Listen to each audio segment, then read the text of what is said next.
so many interesting people. But the most interesting ones are the monsters, the monsters, the monsters.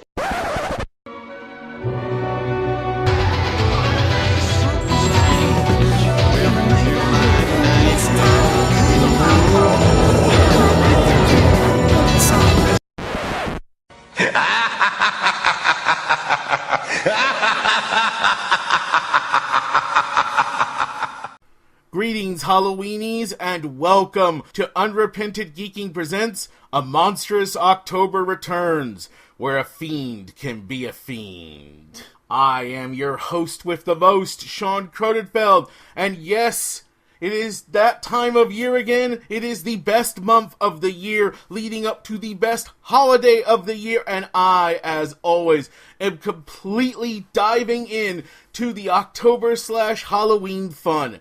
Last year, I did a Monstrous October wherein I took a look at the various movies of the Universal Monsters canon, presenting a review a day every day that month.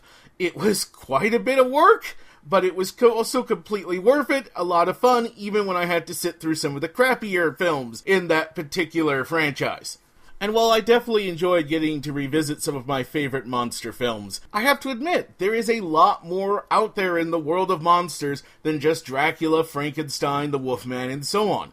Hell, there's whole mediums I didn't even get to touch upon. There's TV, there's video games, there's all sorts of good stuff out there. So this year I'm going to be moving beyond the Universal Monsters, and I also won't be doing daily updates for A Monstrous October Returns. It just didn't work out timing-wise. Instead, I'll be doing 3 updates a week, every week this month. So you'll still be getting more content than usual from me, and each week will have its own theme to boot. Week 1 will be Ghostbusters, including the top 10 monsters from the real Ghostbusters, and a look back at Ghostbusters, the video game. Then, Week 2 will have Cartoon Heroes Gone Monster, in which we see what happens when some of our favorite heroes from both then and now give in to their darker sides. Then, Week 3, the Infinite Hordes of Gaming, shines a spotlight on the endless swarms of monsters that make so many video games so great. And then finally, Week 4, it's Favorite Fiends, as I get to highlight some of my most beloved monstrous figures.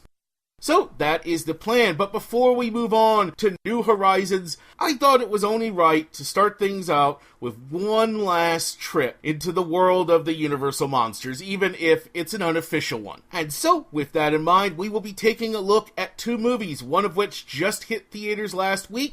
And I am speaking, of course, of Hotel Transylvania and Hotel Transylvania 2. So, let us begin. Okay, so just a quick word of warning. There will indeed be spoilers for both Hotel Transylvania films in the course of this video, although I will be sure to issue another warning before I start really digging in to the Hotel Transylvania 2 stuff, because I know that just came out, and some people just are really allergic to spoilers, and that's fair enough. So, as for Hotel Transylvania 1, it's been out for like 3 years. If you were interested in seeing it, you probably would have seen it by now. Or if you're that worried, I don't know what to tell you. I can't really talk about Hotel Transylvania movies if I don't talk about the Hotel Transylvania movies. So, if you're that worried, go see Hotel Transylvania 1, go see Hotel Transylvania 2, then come back to this video. I will say that they're both worth seeing, although, as I'll get into, I think the second's got a bit more issues. But anyways, Hotel Transylvania 1. For those unfamiliar, the setup is after his wife is murdered by a mob of angry humans, Dracula, the Lord of Vampires, decides to create a safe haven for monsters everywhere. And thus is born Hotel Transylvania, which I guess is meant to only be a part-time haven. Either that or Apartment Transylvania just didn't have the same ring to it.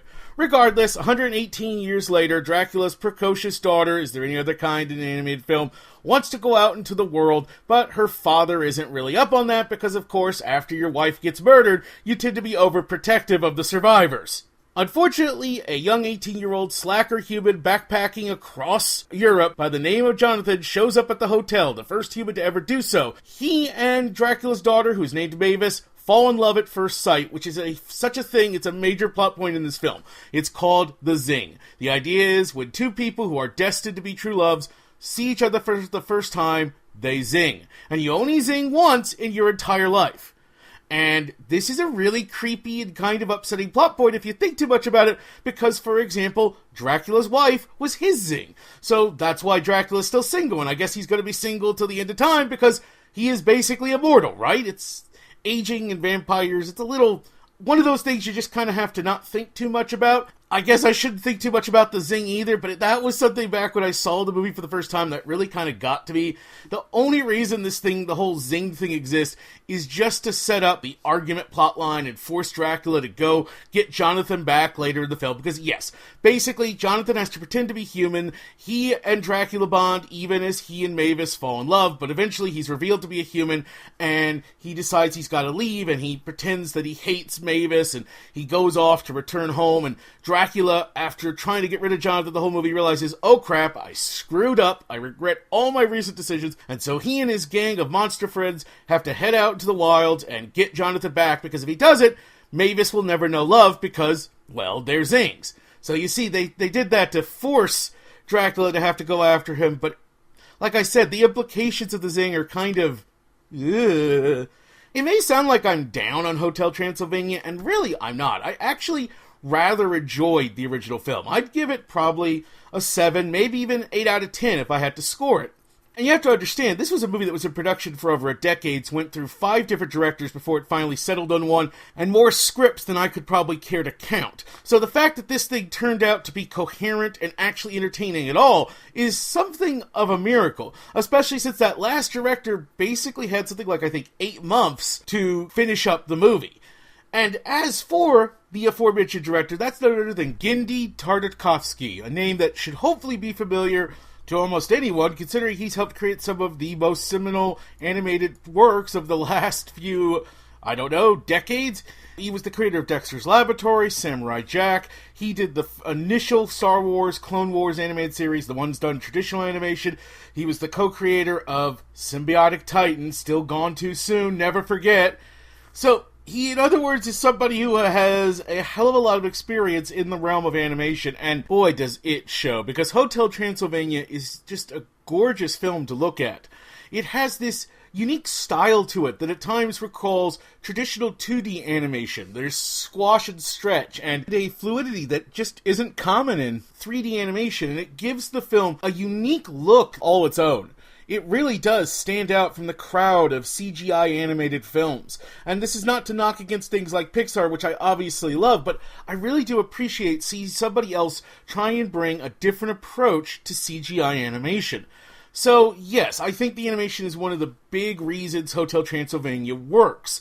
It has problems with its writing, as I've already addressed, and my other biggest complaint on that front would be the fact that when Jonathan goes off and Dracula realizes he's made a mistake, he leaves Mavis behind, which really bothers me because it takes away some from her agency, and it just feels odd from a storytelling perspective to have one of the two of the romantic leads stay behind like that. There's no reason she couldn't have gone along with them, and indeed it probably would have given the finale more heft, while still letting Dracula earn his redemption, as it were. And I can imagine a number of ways you could have gotten Mavis involved in that. Her standing up to her father and going, "Dad, I love you, and I always want you part of my life, but at the end of the day, I'm an adult now, and I gotta do my own thing," and as it is, she never really quite has that moment. Not really, not full on in the film, and it undercuts her character, which remains an issue in the sequel as well, but I'll get to that in a second.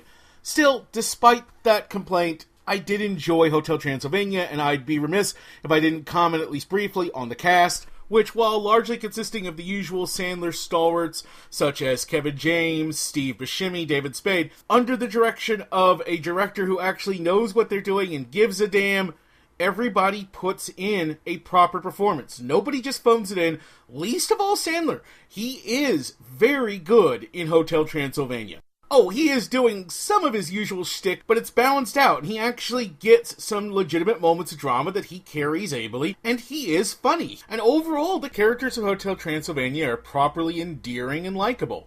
Which is not to say a character here or a character there doesn't get a little overbearing at times. As much as I love John Lovitz, for example, I could have really done without his Quasimodo. The closest thing this film has to a true villain is just annoying and a bit of a waste of time. But beyond that, yes, the cast does their job well, And Sandler in particular proves himself to be a true and proper asset to the film. And it's nice to say that about Adam Sandler after hating him for so many years now.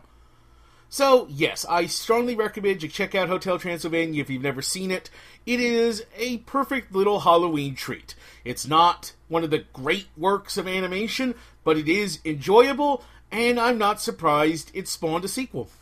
Speaking of which, as promised, this is your spoiler warning for Hotel Transylvania 2. I'm going to be going in-depth on the film, so if you want to go into it as clean as possible, I guess I would stop now because I'm going to be talking for at least the next 10 minutes or so. My real quick review would be, it's a fun film with some serious flaws, but still probably worth seeing if you like the characters or animation in general. But okay, last chance, back out now, because there be spoilers ahead. For the purposes of this review, I saw Hotel Transylvania 2 twice. And overall, it's a film that leaves me with some decidedly mixed feelings. On the one hand, I think it's significantly funnier than the original. The middle third of the film focuses primarily on Dracula's personal crew of monsters as they attempt to educate his grandson on the proper old-school ways of being a monster, and the resulting failures from each attempt are simply a delight to behold. These characters are even more enjoyable to watch do their thing than in the first film, with Buscemi's Wayne the Werewolf being a particular standout. I loved his design, and indeed the character designs in general are a definite mark in the plus column for this franchise, from the beginning, what with its world-weariness and general exhaustion all brought out by his seemingly endless brood, or should that be pack, of children. This time around, he gets even more to do, and also as a result, some of the best lines in the film, and frankly, if Sony ever decides they want to do a Hotel Transylvania spin-off, which considering the series' success to date is perhaps not that unlikely of a concept, Wayne would get my vote. Especially once you throw in his seemingly eternally pregnant yet equally always content wife Wanda, played by Molly Shannon, who makes the most of her scant screen time across both films. Genndy Tartakovsky's presence as a director is also more apparent than ever this go-around, which makes sense when you consider that unlike the original, he was involved with the making of Hotel 2 right from the very start. There's a greater reliance on visual humor in Hotel 2 than its predecessor, for one thing, and it's something that feels particularly indicative of Tartakovsky. The film's also reflective of his growing confidence and experience as a feature director. For example, I said I thought the original Hotel Transylvania film could be downright beautiful at times, but the sequel pushes things even further, as it makes a concentrated effort to spend more time away from the hotel, which results in numerous lush and beautiful backgrounds and environments filling the screen. And of course, the character animations remain as lively and joyous, for lack of a better word, as ever, with an extended battle that serves as the film's climax, particularly recalling similar stalwart sequences from Tartakovsky's past. So if Hotel Transylvania 2 is both consistently funnier and more enjoyable to look at than the original, what's the problem? Chiefly, the writing. Unquestionably, the biggest issue afflicting this film is its script, and the fault for that can be sadly laying at the feet of one man, Adam Sandler. You see, Genndy wasn't the only person to join the original film late in the process, and just as Tartakovsky's involvement from the start let him leave a greater fingerprint on the sequel in terms of directing, the same can be said for Sandler as well in terms of story. Only unlike Tartakovsky, this is to the film's definite detriment. Indeed, this time around, Sandler gets co-credit with returning writer Robert Smigel on Hotel 2's screenplay, and that's almost certainly why the sequel features far more of Sandler's now tired shtick than the original did. If you've seen the Nostalgia Critic's review of Pixels, you should understand exactly what I mean when I say that in Hotel 2, Sandler's Dracula threatens to suck the air out of the room at almost every turn. Of course, the character was a major focus of the original as well, but unlike then, this time around, Dracula is the star of the show, unquestionably, with everybody else just a supporting player in his story. Once again, he's being the overprotective father and now grandfather, but it's a lot less excusable when your daughter is no longer this just on the cusp of womanhood character, but is now instead a parent in their own right, and indeed has been a parent for 5 years by the time the film gets fully started. Jonathan, meanwhile, feels like he hasn't grown at all, in a way that really gets to me. I'm sorry, but I tend to believe parenthood has more of an effect on a parent, at least a good parent, that it causes them to grow, or at least try to become more responsible, because they now have a whole other life who entirely rest in the decisions they make.